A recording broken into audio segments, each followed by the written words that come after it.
Anyway, Got I'm glad we it. got a chance to catch up before recording Me everything. too. What was just the short version of your childhood? Jordan, there's no short version. Then let's do the long version. This can be the whole Oh thing. man, it was tough growing up. I, visited dad every weekend in the summers, things like that. I was with my mom most of the time. When I was like 2 or 3, I was her youngest at the time. She's a very young mom. I think she started at like 15 with my oldest sister, and then I was her fourth by 21. Wow. And yeah, when I was about 3, my grandmother, my mom's stepdad died, and my grandmother, and they're from Arkansas, so she was taking his tombstone from Dallas to Arkansas where he was buried, so they can put because it doesn't come in right away, so they can put the tombstone on his grave. And I was supposed to be going. It was my 2 older brothers, my older sister, me, and my grandmother. But my dad wanted to have me that weekend, even though it wasn't his weekend. So I was like, whatever, go to dad. So I go with my dad, and my family ended up being in a fatal car accident that killed my grandmother and my 2 older brothers. And that wounded my sister to the point where she became physically disabled afterwards. She was the oldest of us, and she was only maybe 6 or 7 at the time. She couldn't open her mouth or anything like that. Like, they took her ribs and like replaced her with their ribs. It was a lot. And my mom, mind you, is only 23 at the time. She's lost her mother. She's lost her boys. Her oldest child is in the hospital. They don't know what's going to happen with her. And then you have a baby. And that informs a lot of the relationship that I've had with her since. And on my dad's side, there was like, I had an older sister that we didn't really know about until she was like 8. And then, but at that point, he had remarried, and he had a wonderful wife at the time, and they had 4 sons. So I have 4 little brothers. And so I went from being like the youngest to like kind of the oldest to like the middle child. So I feel like I'm nice and well-rounded, at least in that sense. We didn't have a lot of money. So my mom's like, I have to go back to school. She was driving buses at the time. I remember she drove this, like, my mom is like this big, okay? She's like, she got Chihuahua spirit. She's like small, but she's like full of bark. So she's like this big, and she's driving this huge, like 40 passenger city bus. But she's like, I have to take care of my girls. I have to like provide a future for my girls. And so she like goes to school. She's driving the bus at night, and then she's like going to school full time. Wow. So she puts herself through school.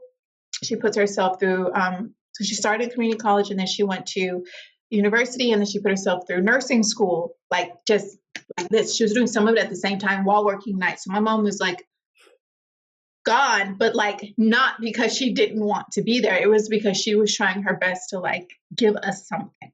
Yeah. But yes, which as an adult, I imagine it's easier to see and appreciate that. But as a kid, you probably do feel like, the abandonment and things like that. Not that your mom's abandoning you, but as a child, you don't know the difference. All you know is that like, I want my mom here, but as you get older, you realize that she can't be. So I'm sure that was a weird thing that you had to, kind of learn as you got older, I imagine. Yeah, because when she was home, because my sister was the oldest, so she was getting the brunt of anything, okay, being the oldest. So if something went wrong, it was her responsibility. And my mom would punish us in the way that she had been punished growing up, which wasn't the healthy way to punish children. And so that was traumatizing. And, you'd be at different people's houses sometimes, or someone watching you, or it was strange. And one of those times where we're at a friend of the family's house, because mom is working, I ended up getting sexually assaulted as a child by their son, who maybe was a few years or some years older than me, who let's play mom and dad. And I didn't understand what was going on. I didn't understand what happened to me until really years later. And I didn't tell my mom until like 20 years later. And so it's just, as a child, you don't understand why those things are happening. But as an adult, like, you really realize, and I know you're a dad. I'm not a parent, but I know as an adult, I'm like, whoa, You really did try your best, didn't you? Like it's not it's not as easy as it looked as a child. Like you just do this. The one thing I can always say is that she has never not been there for me. So when I went through my divorce and everything, and anytime something goes wrong, I'm like, Mom, and she's like, what'd you do this time? And then she's like there to do like help pull me out of whatever I'm in. It explains why you're such a talented actor as well, because usually the most talented actors are the ones that have Trauma. all this trauma. Yeah.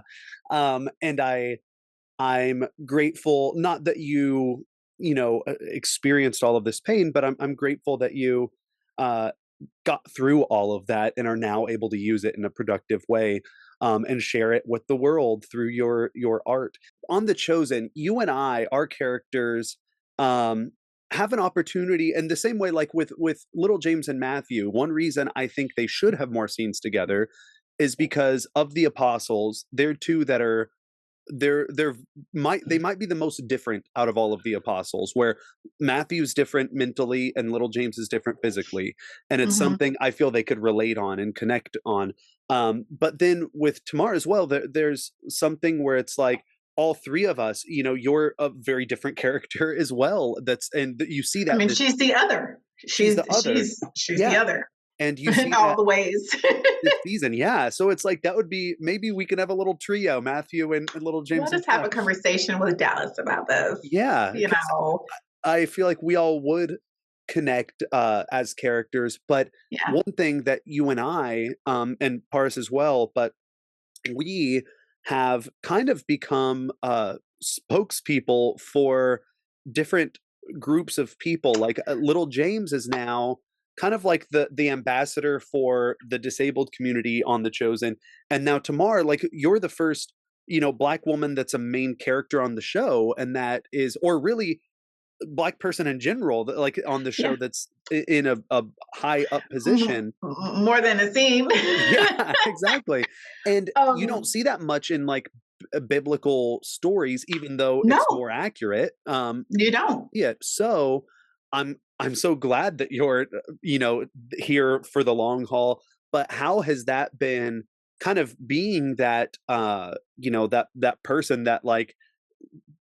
person that other people within that community can look to and see themselves? What Yeah. has the response been like, and have you felt any pressure from that? Like, what's your mindset with all of that? Uh, like like I think most of us can agree that nobody expected The Chosen to be like this global phenom that it like turned into when we started. We were like Right. just really happy to have a job after most of us were either about to quit or having terrible like, streaks, like just whatever you name it. And I came in I say in other interviews before that I didn't even make any money the first season. I was just like, oh, I like the show. Like it's actually kind of good. Like I Yeah. want to be on it. So and they wanted local hires. It's like, well, I'll make myself local because I was actually living in Spain for like 2 years at that time. Um, but I didn't realize how the dynamic had been yet. I know I'd seen like Rivka, which is played by my friend Nene, on the show already, and some She other was great. faces. But there wasn't any like dominant presence, and but I knew that I got hired, so it's just like, okay. Well, there's the effort to like be inclusive and diverse, and I'm down for that. And I didn't realize like what that meant for people. I mean, I know what it means for me, like especially as a child, to see someone that looks like me on there. But I think when it's you, you're just kind of happy to be working and like Yeah. to be a part of something that you're not really thinking about that part. And it wasn't until afterwards, because I was just in one episode, okay, in season one, like the messages were like pouring in from people are like I was so excited to see someone that looked like me on the show and like adorned like to the sky and like with such a great scene. Like that roof thing, like the most emotional part for me was like my first day on set. And it was like it feels a little surreal and a bit overwhelming sometimes because you're like, "Ooh, now people are watching me all the time," you know. But it's been really nice to get those messages of people the kind ones where they're just like, gosh, like I was so happy to see you on there. You're doing it for us, girl. You're working it. Like you are on there and you're beautiful and your faith is beautiful and you do such a great job. And then they'll go watch my other stuff. Please, no one go watch my other stuff. Don't go. I thank you. Don't watch the other stuff. Stick with the children. Yeah, so they'd be like, oh, did I watch the other stuff? And that really touched me because I have an organization in Dallas, which I need to be putting more of myself back into now that The Chosen is stabilizing, called Dallas Actors of Color, because I felt like there was not a lot of representation. We weren't in charge of like our own narratives, and there wasn't a lot of community, but there were so many of us here or there in Texas. Yeah. And so I created this organization. We started like 35 people. Now we're like, I don't know, thousands. It's a lot of us now. And it's like all from all races, you know, Black, white, Latino, Indigenous, Asian. And they were all coming together to help change the narrative for people of color. That's so cool.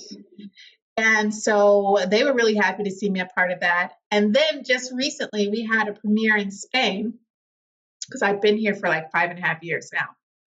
And, you know, I was doing my little hardest and a little darnest to do my interviews and things in Spanish if I could muster the grammatical correctness.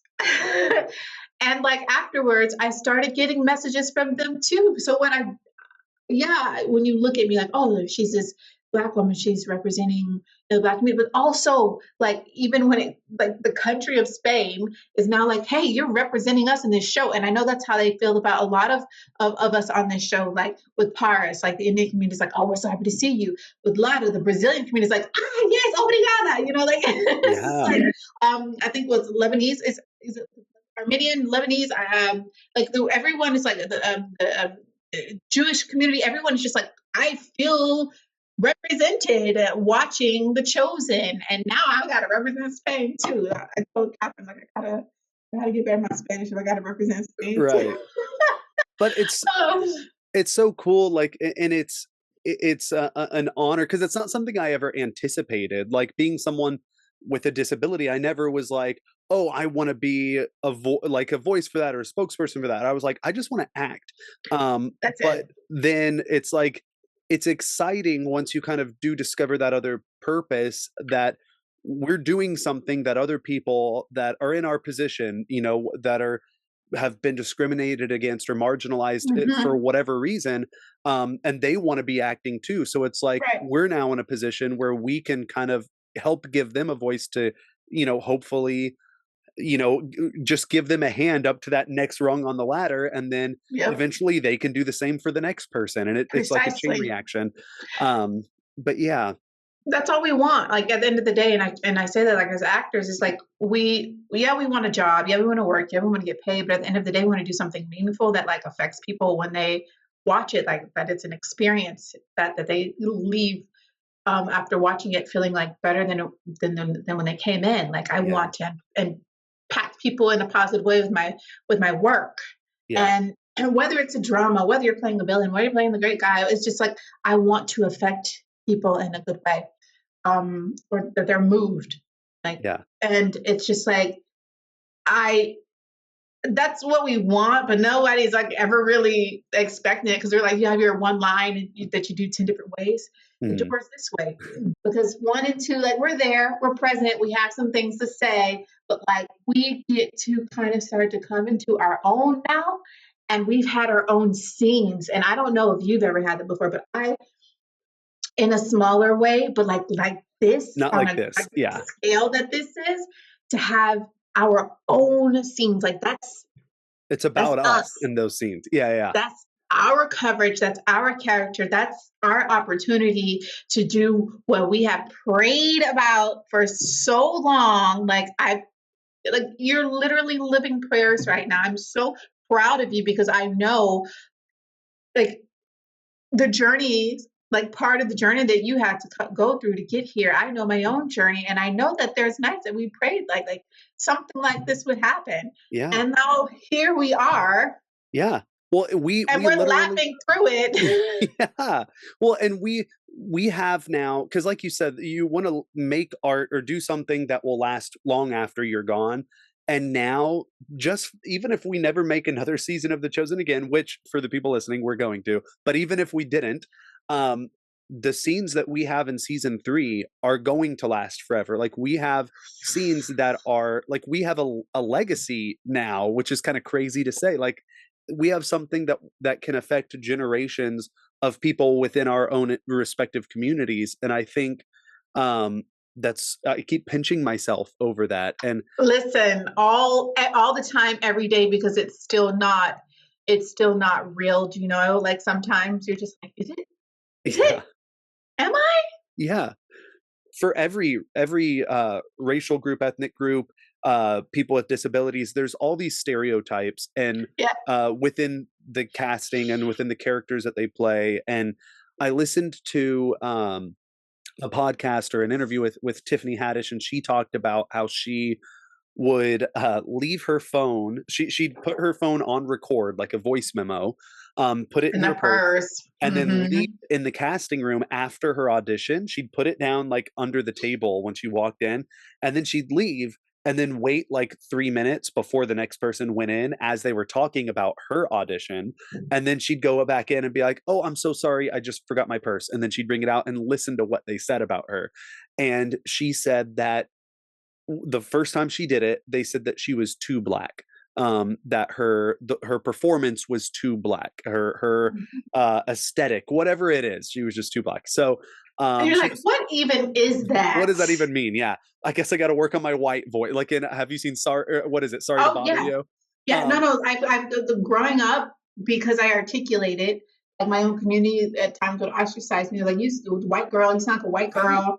I'm Yeah, like, I don't sound like a white girl to the white people, but I sound like a white people to you, and I don't know what yeah. to do. I'm just me. Yeah, and so it's that thing where she started working on her white voice and trying to come off as not as black, I guess, which is such a stupid thing that the people would even say So that. So dumb. then she went in and she did another audition for another project, and took those notes that the other casting directors had given her unknowingly, and then she recorded their feedback as well. So she went back in, got her person, listened, and she wasn't black enough this time.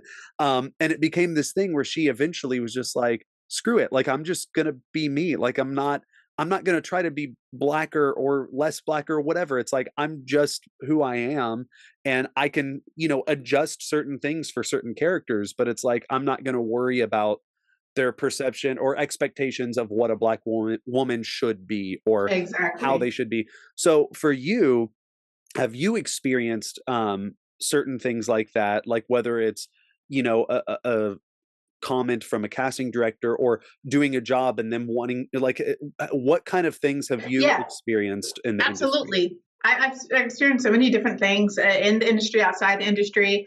Um, One particular that I could like be very clear about. I remember I was doing this. I can talk about it. I did this commercial for Nissan, and um, they had my character as this businesswoman named Angela. Like I think she sold jewelry or something. I don't know. And I'm in the car and I'm driving, and she's like this boss lady. She's supposed to go, "That's right," right? Yeah, Okay, or yes, okay. That's how I would say it. If someone's like, "You like driving that car?" Absolutely. That's yeah, me. When I was doing the scene, and that's okay. So we're gonna try to say different things. Okay. The first thing I'm gonna do is that's right. And so I was just like, that's right. And I did my. They're like, okay, could you do it like a little more sassy? And I was just like, okay, yeah, sure, that's all right. So I did it right. And then they go and they're like, okay, so we're gonna try some other words. And they were like, okay, now do yes. And it's okay, cool. And I was just like, yes. They're like, no, no, no, no, no, no, no, no. We want it to be more like an excited yes. And I'm like, okay, yes. And they were like, no, like, can you like make it longer? Um, like the yes longer. And I was just like, sure, sure. And so I was just like, yes. And they were like, So they did this like 4 or 5 more times, and I was just like, I don't know what you're looking for. I'm like literally doing everything you're asking me to do.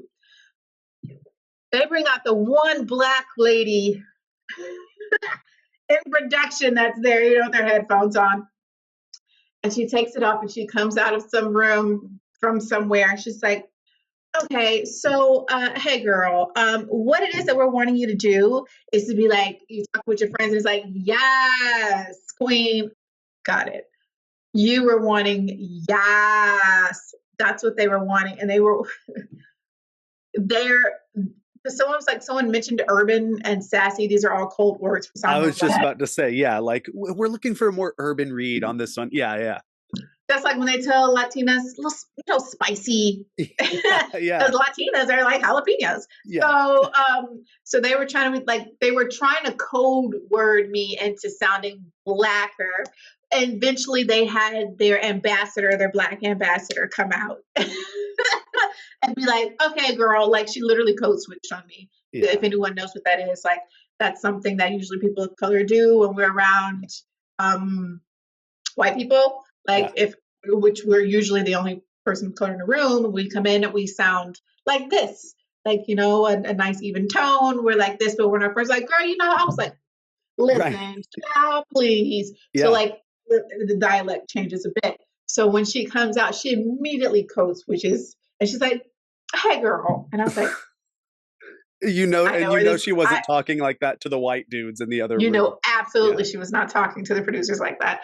She's like, so what we want you to do is act like you with your girlfriends, y'all out, y'all just came in from here. And then someone says something, you just go, yes. That's what they were wanting me to do. Yeah. Needless to say, they did not even use that for the for the commercial. Thank God, because that's just like, for me, it's like cheapening. First of all, it just cheapens like Black women. It fits into the stereotypes and it's exploited. Absolutely. Because every now and again I have said this, but it's just like that's not how I communicate with most of the world, but I realized that this commercial was going to be one of those commercials that was heavily shown on like BET, which is why they wanted that. Oh, yeah. See, that's the thing. Like you mentioned code switching. What's the worst is when a white person does it.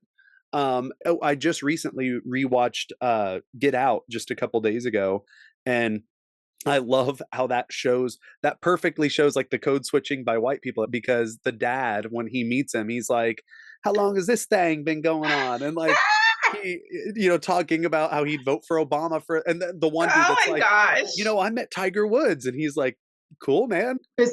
As a Black woman in the U.S., because we make up maybe 12, 13% of the population. We have more presence. We've created our own culture because, we're the diaspora. We don't know where we come from.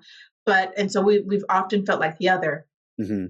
But take that and multiply it by 100 by placing me or someone like me in another country where you don't speak the language, where the culture is completely different, where there are even less people that look like you.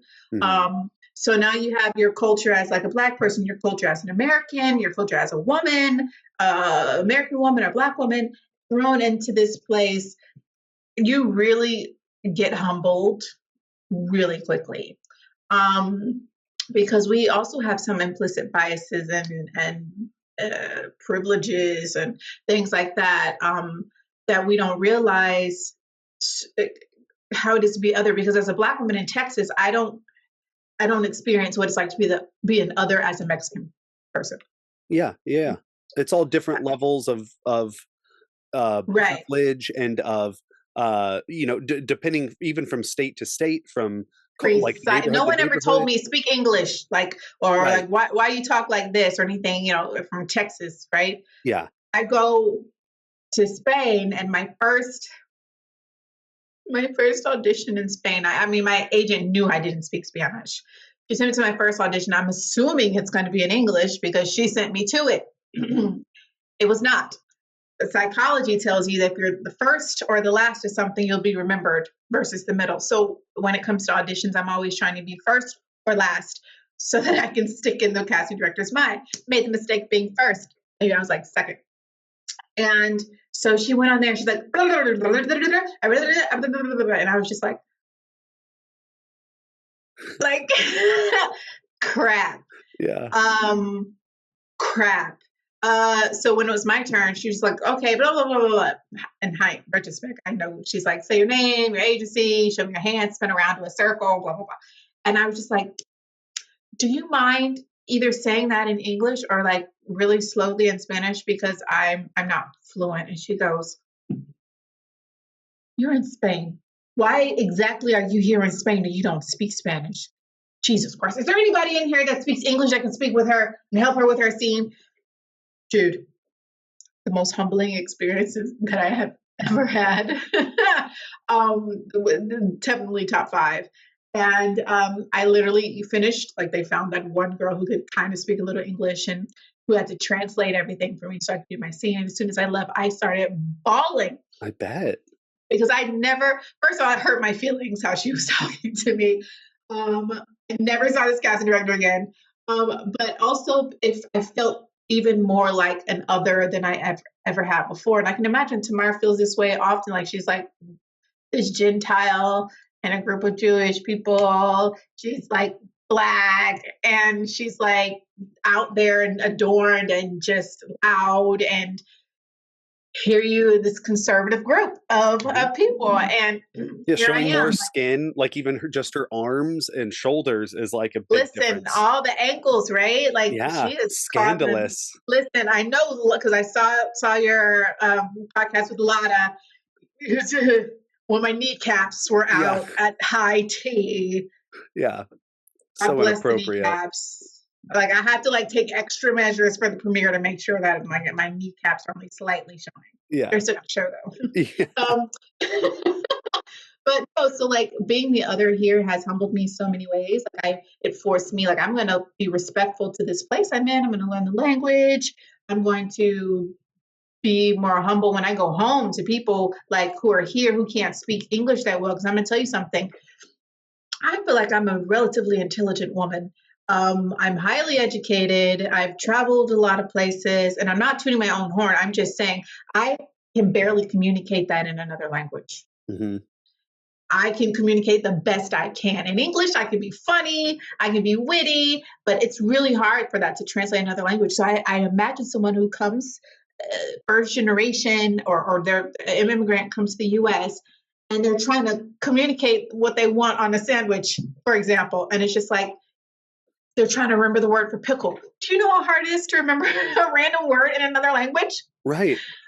And you're like, this person isn't. I knew people who were teaching or cleaning houses that had engineering degrees. So it's just like, I'm so grateful. I really consider myself a world citizen at this point. And I love how Dallas and Ryan and Tyler are embracing that and putting that into the show. And like, we're getting to explore the insecurities that we have in real life and the obstacles that we faced in real life on the show. And it's cathartic. It's nice. Even just the writer's room with Tyler and Ryan and Dallas, they have such different backgrounds and experiences that help, you know, when they're writing these scripts to add diversity just in the writing process and different perspectives and points of view. I'll let you go, but before I do, I like to end with asking all of my guests, what is the thing you love most about yourself?